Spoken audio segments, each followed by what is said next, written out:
Well, good afternoon to you. It's 5:06 here, News Talk 105.9 WMAL, where we're making sense of the news. You can join us today at 888-630-9625, 888-630-WMAL. Information today, the Wall Street Journal, one of several outlets with the details, that at least 12 employees of the UN's Palestinian Refugee Agency were actual hardened terrorists. They were part of Hamas's October 7th attack on Israel.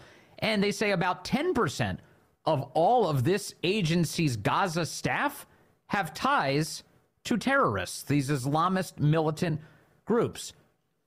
They say 6 United Nations Relief and Work Agency workers were part of the wave of Palestinian militants who killed 1,200 people in the deadliest assault on Jews since the Holocaust, according to the intelligence dossier.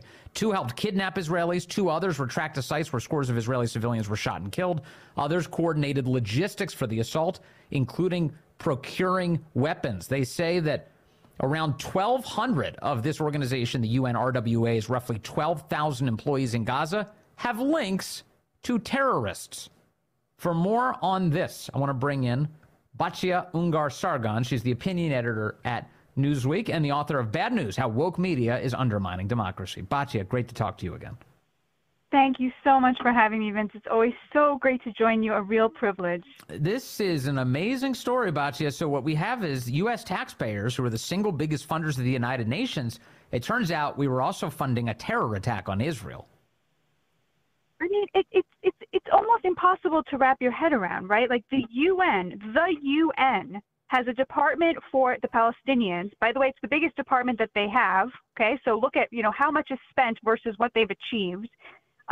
It has actually had employees involved in participating in atrocities.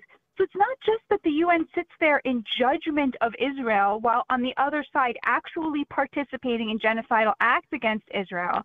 And it's not just that 12 people participated, but 10%, 1,200 people are actual terrorists who belong to this UN organization. It is so unbelievably deplorable. The thing is, Vince, is that, there was something about this that was kind of obvious, right? I mean, the UN, these UNRWA schools, those are where Gazans' children go to school. All of the schools are controlled by this UNRWA organization, this branch of the UN. There were always rockets hidden in these schools. They always treated these children like human shields. But if you pointed that out over the last 10 years, the left would call you racist. Because don't you know, it's racist to say that these people use humans as human shields. It's racist to point out that they all have terror ties. 50% of the people employed by UNRWA have family members in Hamas. I mean, a family member who's a terrorist, right? So you have to understand, like somebody like me, you pointed this stuff out and got called racist for pointing out the truth. Yes. And now finally, at least the mainstream media is admitting it. So let me jump into some of these percentages because they really are important. So the Wall Street Journal says 23% of this UNRWA, UNRWA, 23% of its male employees had ties to Hamas. 23%. They say that's a higher percentage than the average of 15% for adult males in Gaza. In other words, the UN agency had a higher percentage connection to Hamas than men in Gaza do. That's insane. Yeah. What we're seeing. And so we were funding these terrorists. And to your point about schools, of just the 12 we know that were involved in the terror attack, 7 of them were primary school teachers or secondary school teachers, including 2 math teachers, 2 Arabic language teachers, and 1 primary school teacher. So there were people who were employed by schools, terrorists who were employed by schools, who were on the U.S. to UN payroll. And just the gaslighting, Vince, the gaslighting that has gone on. As of weeks ago, you had people from UNRWA going on CNN and talking about the plight of the Palestinians and denying any ties to Hamas and denying that there are rockets in their schools and rockets here and there. Yeah. Meanwhile, of course, Hamas is stealing millions and millions of dollars in aid. It doesn't go to the Palestinian people. It goes straight into their coffers. Antonio Guterres, the head of the UN, that man sat there and for 2 months refused to condemn the October 7th attacks. And now we know that people on his payroll were actually involved in them. What is he going to do? Where's the shame? Where's the shame? It's just unbelievable. It is unbelievable. And by the way, Vince, as your listeners know, President Trump stopped that funding to UNRWA. He said, we're not funding these terrorists, right? And President Biden in 2021 came in, immediately put that back on the American taxpayer payroll. I'm so glad you said that. I was remiss in not mentioning it earlier when I went over this story, but that is such a critical point. As in so many things, Donald Trump took the right tact and Joe Biden reversed it. And here you have the United States funding terror. It reminds me, in these international organizations, it always seems to be the same thing over and over. The characters are a little different, but we just keep being subjected to all sorts of betrayals. So the World Health Organization, similarly during the pandemic, we dump a ton of money in there, but because they are so compromised and corrupted by China, they tried to redirect our attention away from China at the beginning of the pandemic. And meanwhile, you had millions of people die due to that virus that whipped around the planet. And once again, an international organization that we are funding that very poorly served us and, in fact, led to the death of so many. That is such a great parallel because it underscores how these international globalist organizations that lecture us and sneer at us and say, oh, Israel's committing a genocide or you're racist to point out where COVID came from, they lecture and sneer. And behind their backs on the other side, they're literally participating in terrorism and literally running cover for China, which killed millions and millions and millions of Americans with this pandemic, right? And that is what you see again and again, whether it's the climate agenda or the defund the police or the let's take Israel to court for genocide. All of this stuff is class warfare against normal people who understand exactly what is happening. These people think that they're so much better than us because they have these fancy degrees and they lecture us and they collect money and then they make life uninhabitable and unlivable and they commit terrorist acts. They run cover for China over COVID. They make fuel unaffordable for the working class. That is what is at the beating heart of all of these stories, as you rightly point out, Vince. Do you think, Batya Ungar-Sargon, and again, thank you as always for joining us, do you think that there's going to be a sea change on all of this? Do you think people are opening their eyes to the corruption of these organizations and how they're actively working to not just thwart us, but to hurt us in so many ways? 100%.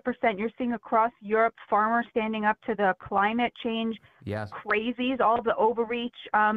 Of course, here we have the working class is very aware of this. And I think increasingly because you have working class Americans of all races joining together to say no more to both parties, by the way, which both parties hate them, for sure, you're seeing like really people waking up to this stuff, waking up to the hypocrisy, and they're not going to take it anymore. I mean, they're just not going to take it anymore. I hope so. I mean, because the lies have become so cartoonishly brazen at this point. If you still believe them, you are not awake at all. I mean, the idea that the economy is in great shape thanks to Joe Biden when everything is more expensive than when he became president and people are losing their full-time jobs and replacing them with multiple part-time jobs to make ends meet. It's over. Like the lies need to end. The idea that Biden has, if he could secure the border, if only he has more power, it's just the most outrageous possible lies they could possibly project to you, and yet they keep doing it. And God willing, you're right. I hope people wake up to this, and it's not just European farmers. Yeah, I think that there is a real realignment here happening. The emptiness, the bankruptcy of the quote unquote expert class, whether it's the economics expert class or the foreign policy expert class, Trump really revealed how intellectually and morally bankrupt all of these organizations were, which is, of course, why they have to destroy him. But in that sense, he really revealed that to be working class in America today is to be second class. And that is utterly unacceptable. We have broken the contract with the working class in America. And any politician who realizes that and recognizes that is going to go really far. Yeah, but then again, we get like phony baloney lawmakers who pretend that they're for the working class. I'm for the working class. Alexandria Ocasio-Cortez is a perfect example of this. She claims to be for the little guy, except it seems like she's constantly defending these corrupt globalist regimes. She just tweeted, this morning, she tweeted that this UN organization that turned out just to be a terror cell, that we should keep funding it. She says, cutting off support to the UNRWA, the primary source of humanitarian aid to 2 million plus Gazans, is unacceptable. Among an organization of 13,000 UN aid workers, risking the starvation of millions over grave allegations of 12 is indefensible. The U.S. should restore aid immediately. Do you get the sense that she knows how stupid this is, or how, as you point out, globalist this is? I mean, somebody should really run a campaign and ad against her that says, you know, AOC, defund the police, fund the terrorists, right? I mean, that's literally what she stands for, right? Yes. Make working class life uninhabitable and unlivable here, and, you know, side with the terrorists against Israel. I want to tell your listeners a little bit about the timeline here. So Israel was taken to court in The Hague, the ICJ, the International Criminal Justice Court, over accusations that it is committing genocide by trying to prevent the mass rape and mass murder and dismemberment of its women and children.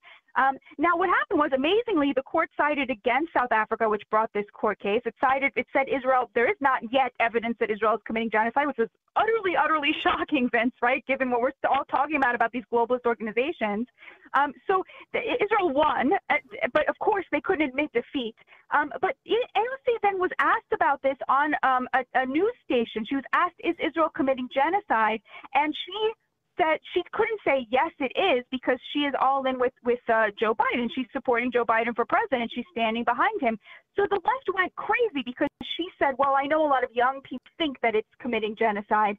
The left was then at her throats, and she felt the need to, you know, restore their faith in her, that she really, really, really hates Israel. And so she woke up and decided to tweet about this, but she had not yet read, obviously, the Wall Street Journal finding that it was not 12 UNRWA members who participated in October 7th, which I have to say, 12 should be enough to defund the organization. But anyway, sure. Okay, she says it's not enough. But it was actually, like you said, a quarter of the men, school children, a school teacher who was close enough to one of the kidnapped women to take a photo of her, a principal who had hostages in his home, school teachers procuring weapons for Hamas.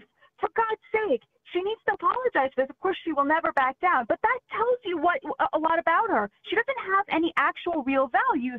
She's reading the room. She realized that she upset the left, and she had to quickly say something super anti-Israel. And so she jumped on this. And to me, that is the timeline here. And it just reveals how she's just sort of has no real values when it comes to this. So, will say anything for the base. What is that, though? What does that come from? Why do you have lawmakers like AOC who can't even spare a moment in their day to talk about issues that are affecting Americans, yet they're obsessed with advancing causes that hurt Israel? What is that about? I think that's such a great question. You saw that a lot with Ukraine as well. American politicians showing up with the Ukrainian flag on their lapels as if that's, the 51st state or what have you. Ukraine is a deeply, deeply corrupt country. It will never be a member of NATO. It doesn't bring anything to the table in terms of allyship. It's the exact opposite of Israel, which is a country that's totally pulling its weight in terms of helping us, in the Middle East, literally fighting our enemies for them, right? For us, fighting Iran's proxies for us, losing, hundreds and hundreds of young people who have their whole lives ahead of them to fight our enemies, right? I mean, that is a totally different situation. But you have here, well, exactly, you're totally right. They are obsessed with hating on Israel because it is the biggest virtue signal. It allows them to posture, with this vanity they bring to everything, like we were saying, these globalists who like to sneer at you. And by the way, Vince, they don't actually want to change hearts and minds, right? The left doesn't want Americans to actually change their minds and start siding with the Palestinians. You know how I know that? Because what they do to try to get their point across is to make life unlivable for the working class. They block roads for people trying to get to work or get home or feed their families. They scream at people. They ruin Christmas, right? Like, they are actually not trying to convince anyone. Yeah, and finally, on that front, what you're talking about, the left is trying to now distance themselves a bit from these crazies, and they're saying that actually this is yet another Russian meddling hoax. This is Nancy Pelosi. I swear to you, this is real audio on CNN this weekend, suggesting that all of these anti-Israel lunatics who keep interrupting Biden speeches and even actually screamed at Nancy Pelosi today in front of her house in San Francisco. Here's how she described it. You think some of these protests are Russian plants? I think they're plants. I think some financing should be investigated. And I want to ask the the FBI to investigate that. You see that the AOC sounding Democrats all around her are actually paid for by the Russians. I mean, it's absolutely ridiculous. Russia and Israel have had historically a very good relationship. You know, it's complicated now because Russia has been, sidelined and pushed into the arms of China. It's China and TikTok, which is basically an arm of the Chinese Communist Party, that is full of anti-Semitic hate. It's full of anti-Israel messaging because China is trying to destroy us, and so they're using our ally to do it. They're trying to undermine the cohesion of American society by making people hate Jews. But at the end of the day, by the way, these people aren't being paid by TikTok. They're being brainwashed by TikTok. It's a very different situation. It's definitely not Russia, and it's absolutely ridiculous. Yeah, I just love the timeline that we've ended up in where Pelosi is basically accusing AOC of being a Putin puppet now. So it's everything's going great. Batya Ungar-Sargon over at Newsweek. Appreciate your time today, as always. Okay, coming up on the program, Nikki Haley is still on the campaign trail for some reason, running in the Republican primary. Although she's doing it fueled by a big Democrat donor, Reid Hoffman, the co-founder of LinkedIn, who's made it his mission in life to destroy Donald Trump. He also just financed that lawsuit, another defamation lawsuit against Donald Trump by E. Jean Carroll, in which the jury awarded her a cartoonish $83 million plus last week. The whole thing is so ridiculous. It's so crazy. She accused him of doing something, a sexual assault. He said, "I never did it. I don't even know who you are." She sued him for claiming that he didn't know she was. That's how it works in America now. If you deny that you did something, you can be sued for it, and then you have to pay $83 million. It's all just because his name is Trump. That's the reason they're doing it.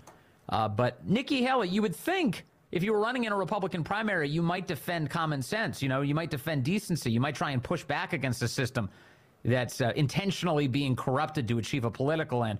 But no, not Nikki Haley. How she answered that call in a moment.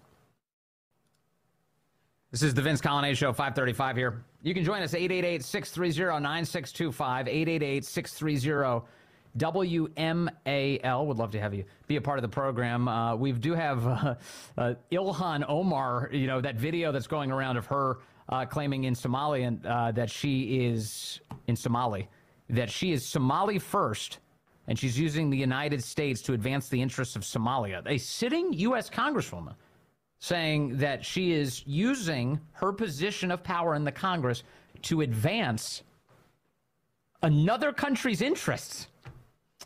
Pretty explicitly. We'll get to that in just a moment. First, I do want to focus on, again, that $83 million that was awarded to E. Jean Carroll last week by a jury who said that Donald Trump needs to pay up for refusing to accede to this demand that he play the assailant in a sexual assault of a rape of E. Jean Carroll. He said, "Look, I don't even know her." That's the story he's maintained throughout all of this, and that apparently is defamatory. You're not allowed to say that you didn't do it in America anymore. And so the jury awards $83 million to her, which makes no sense whatsoever. Did she lose $83 million in income? Was it $83 million in damages for him to deny this? Like, what system arrives at $83 million as the number? Not a normal functioning one, that's for sure. And here's E. Jean Carroll on CBS this very morning saying that her whole deal is she's doing everything she can to make sure that Joe Biden wins. I'm not kidding. This is her this morning. Ms. Carr, you say he's nothing. You say the emperor has no clothes. The emperor is trying to run for president again. And right now is leading. And right now, the polls suggest it's a coin flip. It's very close. Have you heard from Joe Biden's campaign arm about potentially campaigning against the former president, Donald Trump? No. Are you interested in doing so? Not yet. Do anything I can. That's a yes. Yeah. I'll do anything I can. I will work with the Biden campaign, to a greater extent, to defeat Trump. I'm happy to meddle in the election. What do I need to do? Where do I sign up? Says E. Jean Carroll. Well, you're already doing your part. That's the whole point. That's why Reid Hoffman, the LinkedIn co-founder, paid for her litigation. He paid her lawyers. He did this whole thing. And guess who else Reid Hoffman is paying? Guess whose coffers he's filling? Well, that's right. That is Nikki Haley, the apparent, supposed, nominal Republican who's running against Trump right now keeps losing in race after race and claiming that she's on a path to victory. So Nikki Haley was on NBC's Meet the Press this weekend, and she was asked by the hostess whether or not she thinks Donald Trump sexually assaulted E. Jean Carroll, and she says, yes, he did. He sexually assaulted E. Jean Carroll. I trust the jury. The jury has now ruled. They have found him liable of sexual abuse. Do you not trust the jury and their findings, Ambassador? I absolutely trust the Absolutely. jury. And I think that they made their decision based on the evidence. I just don't think that should take him off the ballot. I think the American people will take him off the ballot. I think that's the best way to go forward, is not let him play the victim, let him play the loser. That's what we want him to do at the end of the day. Oh, how noble of her. Oh, he gets to stay on the ballot by that calculus. Don't let him play the victim. Let him play the loser, she says. But the most important part of that clip is her just reflexively saying, yeah, whatever. He's actually assaulted E. Jean Carroll. Can we move on? What? So you're defending the tyrannical behavior of the left here, where they use the court system as a way to invalidate Joe Biden's top political opponent, which is, of course, what they're doing. And Reid Hoffman has made it his sworn duty to stop Trump by any means necessary. And so this is an expression of that. But because he's bankrolling your campaign, what else are you going to say? Well, yeah, my biggest donor did a whole lawsuit claiming that Trump is a rapist. So I'm going with that. Trump's a rapist. That's the Nikki Haley campaign today, because she does. Do you need any more indication that she's entirely responsive to donors? Do you need any more indication that that's her entire MO than when she gets on TV and she's like, yeah, the front runner for the presidency right now, a Republican? Yeah, he's a rapist. That's what. Where did you get that from? My donor told me to say that. That's the Nikki Haley campaign. So, way to go, Madam Governor. It's just bananas, just totally bananas. Meanwhile, the Ilhan Omar story is the one that I want to hit right now. This is actually before I get there, I do have a call from Donna. Donna likes to call in, and I like to take her. She's on line 1. Donna in Frederick wants to talk E. Jean Carroll. Donna, good afternoon. Hi, I've been reading about E. Jean Carroll. That one's a kookadook. She has serious issues. Careful. Do you have $83 million ready to pay her, Donna? You got to be careful now. Oh, my goodness. I don't think that's going to happen, by the way. And it's such an interesting amount. I want to do some digs on that and figure out where they came up with that amount. I know. You know, it's all – I think the fear is setting in, and we're seeing it from Ilhan Omar. We're seeing it from Nikki Haley. They're losing control. They don't control the narrative. They know they don't control the narrative. And their biggest phobia right now is people learning the truth. The dark underbelly of politics is being exposed. I mean, look at little. Look, you know, what you're talking about reminds me of the Brett Kavanaugh saga. You know, Kavanaugh goes before the Senate for confirmation.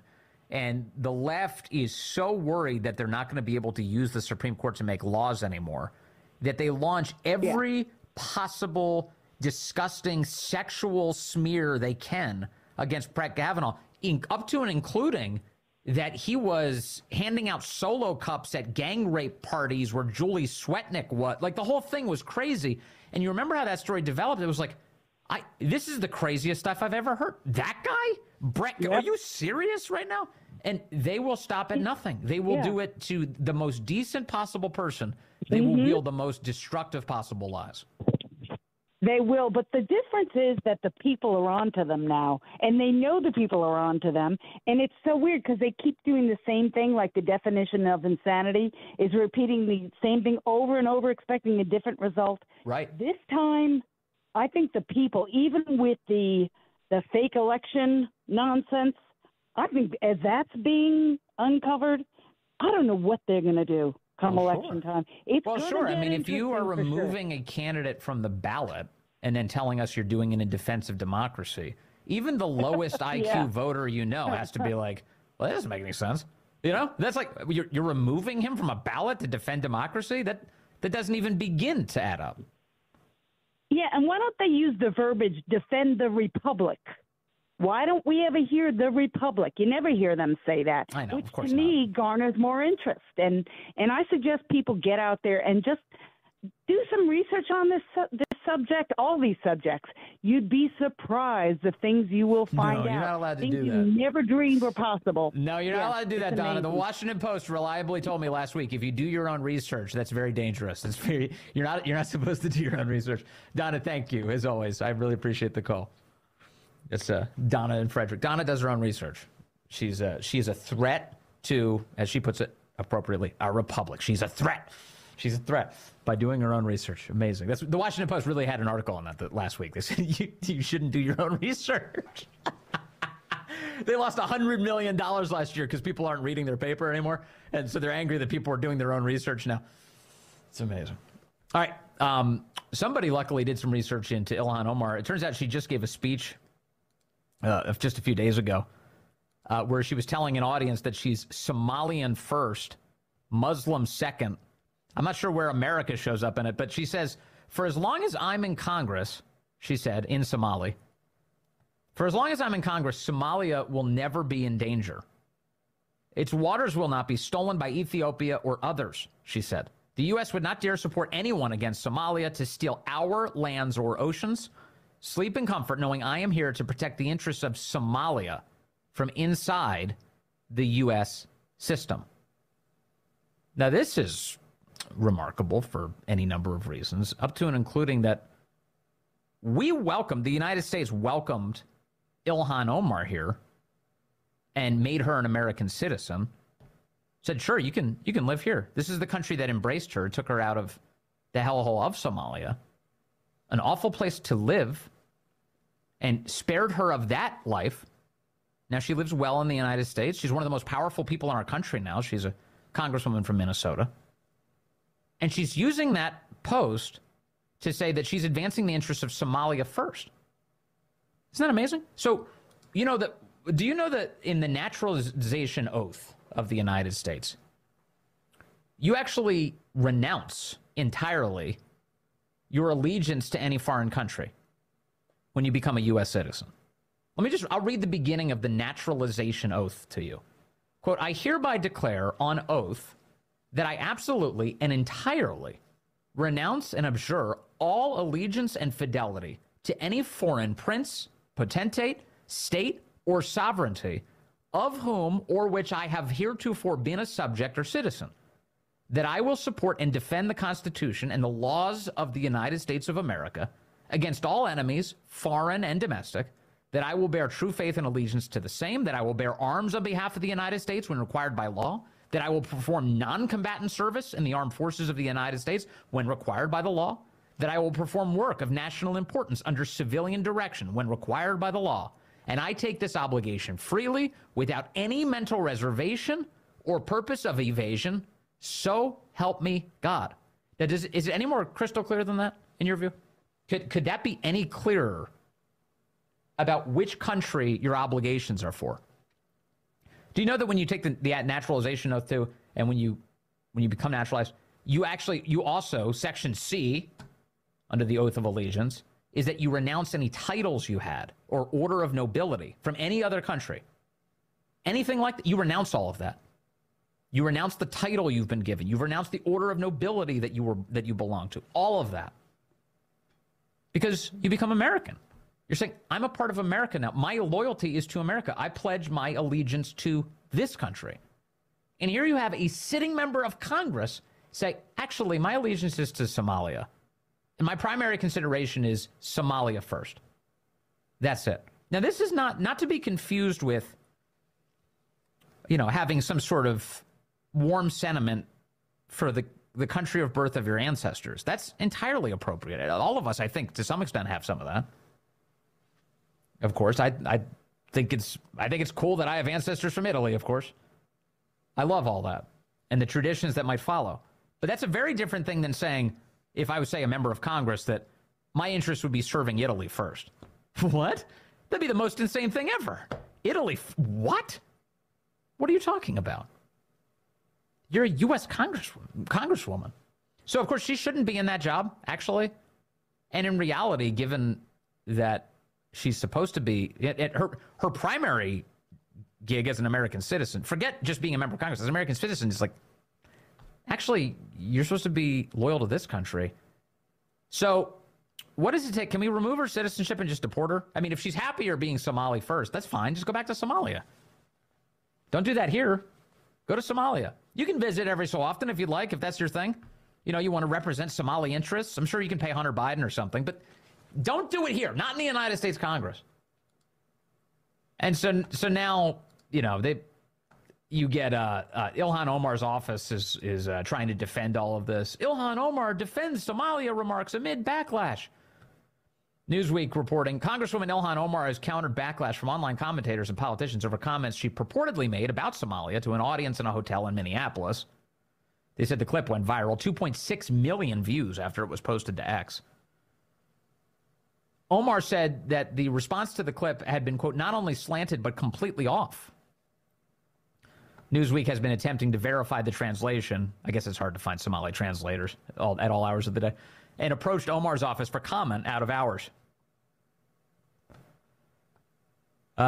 Yeah. So she said, quote, I wouldn't expect more from these propagandists in response to the clip on X. I pray for them and for their sanity. No nation state can survive if its states start to get involved in land lease negotiations with other countries without the consent of the federal government. Somalis in Somalia and in the diaspora are united in that effort, and I stand in solidarity with them. No amount of harassment and lies will ever change that. Okay, again, but you don't have to be a member of Congress. You don't have to be an American citizen. Renounce your citizenship here. Go be Somali if that's what you want. So that's Ilhan Omar. And she's captured on film. It's so funny. She's like captured on film. I see an on-screen translation, every utterance, and she's saying, oh, we're just taking her out of context. The clip is minutes long. So you're just taking me out of context when I said Somali first. Oh, give us the context. What's the context for I'm Somali first? What is the context there? All right, hold tight. Your calls in a moment. More ahead. All right, Dan calling in from Lovettsville, line 2. Dan, you're on the Vince Coglianese Show. Hello, sir. Hey, Vince, how are you? I'm well. Listen, I saw that video last night, and I thought, you know, one of the first things that came to my mind is the question of loyalty and whether somebody who has become a citizen can ever have that revoked when it becomes evident that they have broken that oath of allegiance. Do you know if that's possible? Apparently it is. There's something called denaturalization. And my understanding is if you commit fraud to get your citizenship, then it can be stripped of you. And, you know, in her case, the double whammy here is there are very credible accusations that she defrauded the government by marrying her brother to get him into the country, too. So there's a whole tangle of you know, citizenship questions related to her and her family. So that process exists. Do you know if it's ever been carried out or with what frequency it's carried out? Because this seems like a perfect case for that. I know. Well, I don't actually have answers beyond that. I do think that you're right about that, though. This is a perfect test case for it. I don't think that, by and large, though, my hunch, Dan, is that Washington doesn't have the stomach for it because they always protect their own. That includes Ilhan Omar, who's quite obviously not even their own, by her own admission. Yep. Yeah. All right, Dan. Thank you, sir. Yeah, but boy, if anybody deserves it, it's that lady. She's like, no, I'm not really, no, America? No, not America first. They attacked Trump for saying America first, by the way. She says Somalia first, and I'm not hearing a peep from any of those people. They're like, oh, that's fine. Sue's in Damascus. Sue, line 1, good afternoon. You're on the Vince Coglianese Show. Yeah, hi, Vince. I just wanted to suggest that tonight or sometime you read the Selective Service Law in the United States. And what it says is if you have entered the country illegally and you're between the ages of 18 and I think 35 maybe, and if you enter as a child and you're still illegal and after the age of 18, you have 30 days to register for the draft. If you don't do that, you can never, ever be granted citizenship.